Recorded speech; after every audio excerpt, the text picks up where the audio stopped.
Olá a todos, nesse vídeo falarei novamente sobre planos de saúde e algumas normas que regulamentam sobre os direitos das pessoas atinentes a isso. Existe uma lei federal, a Lei 9656 de 98, que disciplina as diretrizes aplicáveis aos planos de saúde. Então é lá que estão, na verdade, previstas as condições, as normas, as regras às quais todos os planos devem se enquadrar, bem como as garantias que os usuários possuem atinentes aos planos.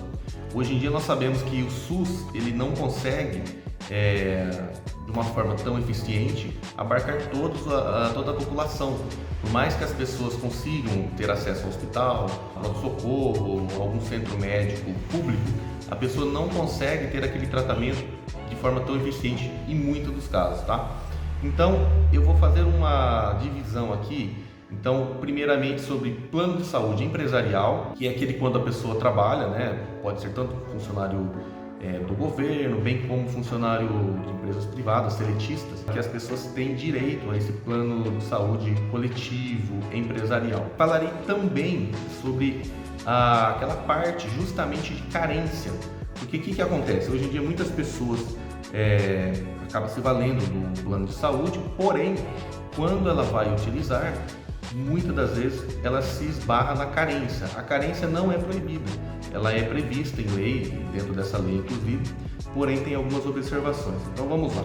Referente ao plano de saúde empresarial, aquele então, quando o funcionário trabalha numa empresa, ele tem uma contrapartida, vem todo mês no lerite, no contra-cheque dele, um determinado valor, um montante a título de desconto para arcar e custear também com o plano de saúde. Então, uma coisa que é interessante entender é que assim, aquele valor é a contrapartida, a contraparte do funcionário. A empresa também ela custeia parte do plano de saúde. Então, geralmente na verdade, existe um contrato empresarial com o plano de saúde, o qual disciplina todas as tratativas lá referente aos funcionários, tipo de plano e condições, tá? Essa lei 9656 de 98, basicamente em relação a isso que eu vou falar aqui, o artigo 30 e 31 dessa lei, ele disciplina justamente na possibilidade de ex-funcionários que são demitidos sem justa causa permanecerem como usuários nos planos de saúde. Então, isso é uma coisa que boa parte da população nem tem mesmo o conhecimento. Às vezes a pessoa trabalhou numa empresa por anos, já faz uso de determinado plano de saúde, principalmente quando a pessoa vai envelhecendo, que é justamente quando a pessoa mais precisa do plano, às vezes é onde a pessoa acaba saindo dessa empresa e fica desguarnecida, né? As informações não são corretamente passadas da forma que deveria, porque pela regra a pessoa ela tem 30 dias para se manifestar quanto ao interesse, tá? E a lei é bem clara e menciona assim: o funcionário, né, demitido sem justa causa, e que contribuiu para o plano de saúde, ele poderá continuar como usuário nas mesmas condições de quando o funcionário da ativa. Existem algumas observações. Então, uma das primeiras é assim, eu vou frisar mais principalmente na parte do CLT, quando o funcionário ele sai da empresa, ele é demitido, na verdade, sem justa causa e desde que ele fosse contribuinte do plano de saúde, ele ajudasse a custear, ele tem o direito de permanecer. E aí, por quanto tempo ele permanece? Aí vai depender de algumas normas, algumas regras, né? Eu vou falar inclusive agora da parte que é de aposentado e também tem a parte de funcionários que não eram aposentados.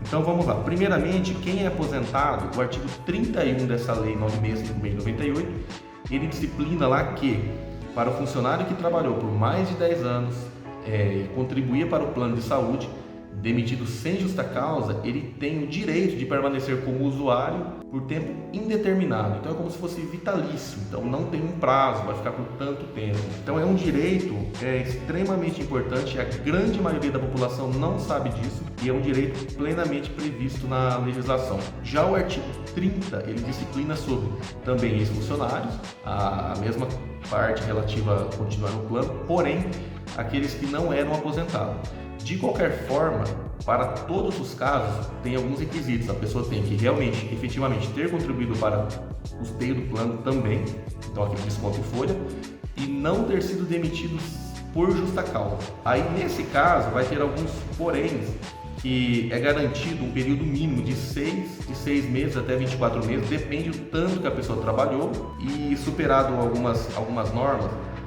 alguns períodos, lapsos, a pessoa pode ficar na medida de, a cada ano trabalhado, ficar por um ano no plano de saúde. Então, por exemplo, a pessoa trabalhou por 8 anos, ela terá o direito de permanecer como usuário nas mesmas condições por 8 anos como beneficiário desse plano. E as condições têm que ser exatamente as mesmas, a pessoa não pode ser suprimido o seu direito, então vai ser o mesmo plano, os mesmos direitos que as pessoas tinham referente a isso, tá? Então vamos lá. Sabendo desses direitos, como que funciona então a efetiva aplicação dessa norma para garantir os direitos dos usuários? Muitas das vezes as pessoas sequer são orientadas que tem esse direito, então a pessoa sai da empresa, às vezes fica até por 30 dias, pronto, passou esse período, se a pessoa quiser continuar, ela tem que contratar um novo plano, pode ser o mesmo, né? Ou qualquer outro. Porém, quando a pessoa faz isso, ela vai pagar um valor infinitamente maior. Normalmente chega a ser 3 vezes, é bem comum, o valor que a pessoa pagava antes, tá? Então, se de repente a empresa, primeiro, não informou a pessoa, ela vai ter direito de pleitear junto ao plano de saúde, primeiramente de forma administrativa, se manifestar essa intenção, tá? Independente de informar ou não. Aí, ok, sendo cumprido, tá tudo certo, a vida segue. Porém, como acontece na maioria das vezes, o plano de saúde ele não se enquadra na forma que nós esperamos da lei. Ou seja, ele até mantém a pessoa no plano, sim, porém o valor a ser custeado é um valor muito maior. Lembrando que quando a pessoa vai fazer esse tipo de imigração de ex-funcionário, ela vai assumir a quota parte que o empregador pagava. Então, normalmente, na maioria dos casos, vamos supor que a pessoa pagasse assim R$250, vinha no Lerite, a pessoa saiu da empresa, ela vai pagar depois R$500, por quê? Seria a quota parte que a empresa também custeava. Na maioria dos casos é 50% para cada parte, tanto empregador quanto empregado, tá? Então a lei disciplina claramente que deve assumir integralmente o plano, mas o integralmente leia-se, integralmente nas condições anteriores, não na condição integral de um plano como se fosse um plano novo que alguém estaria adquirindo, tá? Então, nesse sentido, a pessoa tem essa garantia. Então, vamos lá. Aí a pessoa sabe de tudo isso, buscou, mandou e-mail para a empresa. O e-mail, normalmente, ele tem que ser enviado para a própria operadora do plano. A empresa, uma vez que rescindiu o contrato, já foi demitido, não tem mais necessariamente obrigação quanto a isso. Então, é o ex-funcionário com o plano de saúde. A pessoa, normalmente, deve procurar pelo plano, de preferência um e-mail para ficar documentado. Se for cumprido, está tudo ok, a pessoa vai receber um boleto novo, todo mês na casa, um boleto, um cartão de beneficiário novo provavelmente. Normalmente acaba trocando o cartão. E no caso de descumprimento, então o descumprimento é justamente o que nós mais vemos acontecer. A pessoa tenta, o plano até não se nega de oferecer, porém as condições não são as asseguradas na lei, ou seja, nas mesmas condições, principalmente financeira, é aquele valor exorbitante. E qual que é a solução então? Nesse sentido, a recomendação e o melhor a fazer é procurar um advogado de sua confiança, de preferência algum especialista já em plano de saúde, que já tenha um pouco de familiaridade com esse tipo de demanda, para buscar no judiciário a garantia desse direito, efetivar esse direito. Porque quando tem esse descumprimento, geralmente nessa ação nós fazemos um pedido liminar. Então, assim, continuando referente à ação judicial, o advogado ele vai entrar com uma ação no Poder Judiciário, ele vai pedir várias coisas, dentre as quais, nesse sentido, uma liminar. O que é uma liminar? É justamente a antecipação do que se pede no processo. Como isso aí está totalmente disciplinado na lei, é um direito claro, normalmente o judiciário já concede a liminar. E aí o plano de saúde ele vai ter um prazo. Às vezes o juiz fixa prazo de 48 horas, cada caso é um caso. E aí ele é obrigado a reintegrar as pessoas nasquelas condições. É claro, o processo judicial, a empresa vai se defender, o processo ele perdura por um certo tempo, né? Mas normalmente os beneficiários são favorecidos porque a lei é muito clara, é um direito que já não tem mais dúvida. Inclusive o STJ já tem várias jurisprudências, entendimentos favoráveis nesse sentido, quanto à manutenção do ex-funcionário no plano de saúde.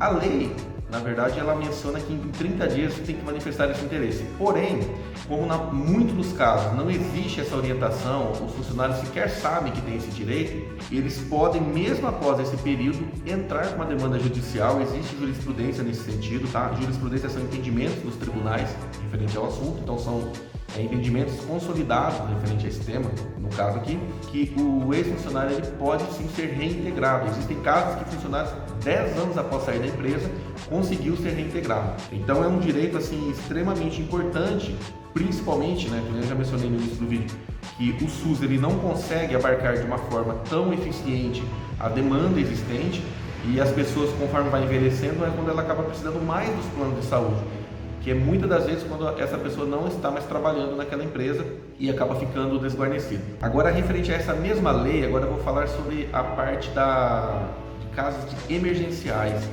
É importante frisar que quando uma pessoa faz uma contratação de plano de saúde, isso qualquer pessoa, já não é nem a questão empresarial, o plano empresarial, aliás, não tem carência, tá? É importante frisar isso.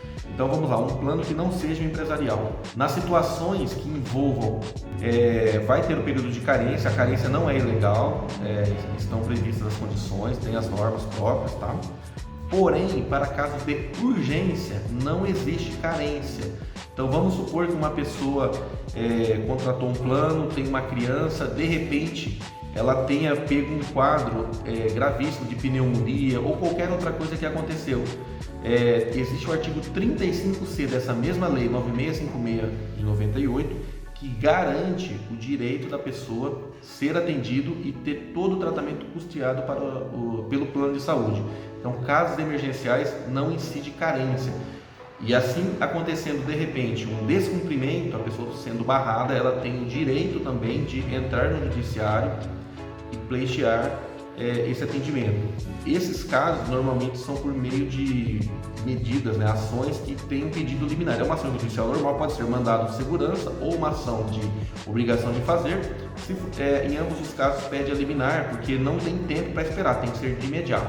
O judiciário também, nesse sentido, ele é totalmente favorável na maioria dos casos, desde que comprovadas as condições legais, contratuais, eles dão provimento para os pedidos, porque é justamente aplicar a lei de forma plena. Tem súmulas também do próprio tribunal, tem vários entendimentos nesse sentido. Então, com esse vídeo, eu tentei trazer um pouco de esclarecimento referente a planos de saúde, tanto nas questões empresariais, ex-funcionários que podem continuar mesmo após a demissão, desde que sem justa causa, ter contribuído, eles podem continuar no plano de saúde nas mesmas condições anteriormente previstas e, conforme eu mencionei agora, que não incide carência em casos de urgência, de acordo com o artigo 35C da Lei 9656. Assim sendo, eu agradeço imensamente por terem assistido, fico à disposição para qualquer esclarecimento que se fizer necessário e até um próximo vídeo. Muito obrigado.